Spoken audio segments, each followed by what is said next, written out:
کہ جس قوم کو اپنے بزرگوں کی تاریخ سے ناواقفیت ہوتی ہے اور وہ اپنے پوروجوں کی تاریخ اور قربانیوں سے ناآشنا ہوتی ہے، وہ قوم اپنے مستقبل کے لیے اپنے صحیح رخ کو کبھی اختیار نہیں کر پاتی۔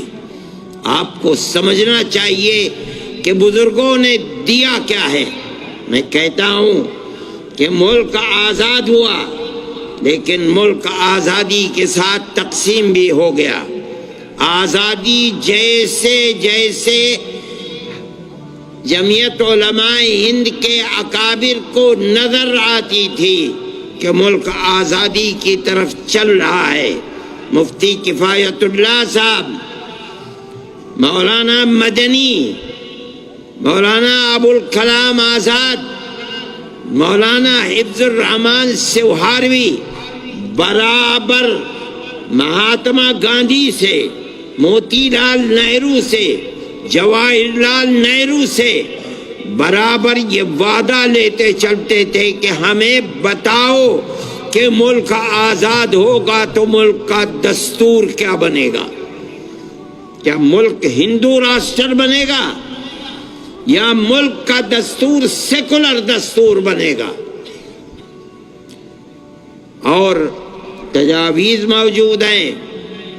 سن 46 کا کانگریس کا بلٹن موجود ہے، ہمارے پاس کانگریس کے جواب موجود ہیں، آج بھی موجود ہیں، جن میں کانگریس کمیٹی، اس کی ورکنگ کمیٹیاں، اس کے عام اجلاس برابر ہمارے خطوط کا جواب دیتے ہیں اور یہ وعدہ کرتے چلتے ہیں کہ ملک آزاد ہوگا تو ملک کا دستور سیکولر دستور ہوگا۔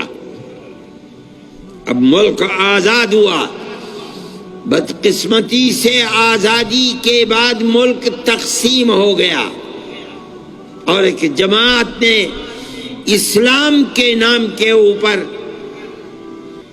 ملک کے تقسیم کرنے کا مطالبہ کیا۔ ہمارے اکابر نے اس کی مخالفت کی، ان کے گلے میں جوتوں کا ہار ڈالا گیا، ان کی ٹوپیوں کو اچھالا گیا، ان کی پگڑیوں کو پامال کیا گیا، مگر انہوں نے اپنی قوم اور اپنے ملک کے لیے جس نظریے کو حق سمجھا تھا ہر چیز کو برداشت کیا، مگر ایک بال برابر ان کے پیر میں جنبش نہیں آئی۔ یہاں تک کہ ملک تقسیم ہوا۔ یہ ملک تو اللہ کا ملک ہے، زمین و آسمان وہ جو چاہتا ہے کرتا ہے۔ ملک کی تقسیم کے بعد ہندوستان میں ایک آواز اٹھی، میں نام لینا نہیں چاہتا ہوں، اگر نام لوں گا تو لوگوں کو تکلیف پہنچے گی۔ مولانا ابوالکلام آزاد نے انڈیا ونس فریڈم کے اندر نام لے کر بتایا کہ وہ یہ سمجھتے تھے کہ ملک اسلام کے نام کے اوپر تقسیم ہو گیا، اب ہمارے ملک کا دستور سیکولر دستور نہیں بلکہ مذہبی دستور ہوگا اور یہ ملک ہندوستان ہندو اسٹیٹ بنے گا، سیکولر اسٹیٹ نہیں بنے گا۔ بڑی قداور شخصیت تھی ملک کی، ان کے ساتھ ایک نظریاتی جماعت تھی، لیکن جمعیت علماء ہند تنہا ایک پتھر تھا جو درمیان میں کھڑا ہوا، اور ہمارے اکابر تنہا تھے۔ اس وقت جماعتیں کہاں تھی؟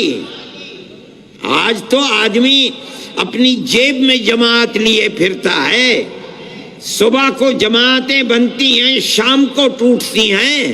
اس زمانے میں ملک کے اندر کوئی مسلم ایسی تنظیم نہیں تھی جس کے پاس 150 سال کی قربانیوں بھری تاریخ ہو۔ علماء کی جماعت تھی۔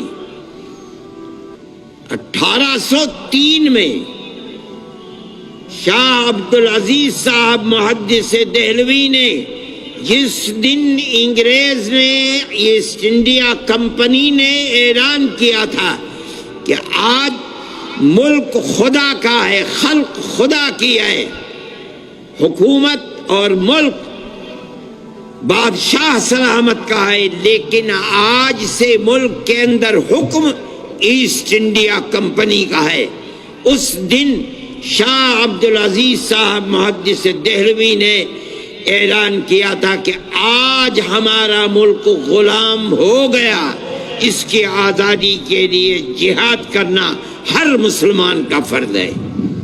یہ پہلی آواز تھی ملک کی آزادی کے لیے، لوگ نہیں جانتے، اور پھر یہ آزادی کی آواز کے اندر جان پیدا ہوتی رہی۔ ان کے شاگرد، ان کے خانوادے کے لوگوں نے اس کو آگے بڑھایا۔ شاہ اسماعیل شہید، سید احمد شہید رحمت اللہ علیہما کو پیدا کیا۔ مولانا نے جو بات کہی تھی اس کی بڑی قیمت چکائی۔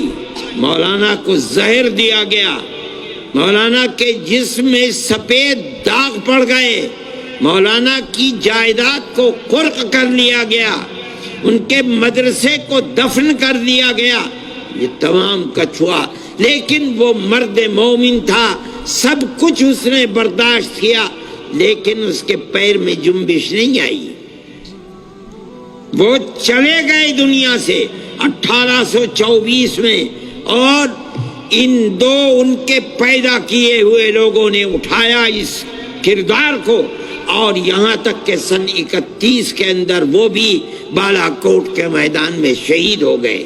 ہندوستان کی آزادی کی تاریخ میں دنیا نہیں جانتی، ارباب سیاست بھی نہیں جانتے، سب سے پہلا جہاد آزادی سن 1831 کا جہاد آزادی ہے۔ لیکن جن لوگوں کے سینے کے اندر اپنے ملک کی آزادی کی آگ تھی وہ خاموش نہیں بیٹھے، انہوں نے ٹھیک 26-27 سال کے بعد پھر دہلی میں، میرٹھ میں، سہارنپور میں، سنبھل میں، مراد آباد میں، پنجاب میں پھر آزادی کی آگ جلائی۔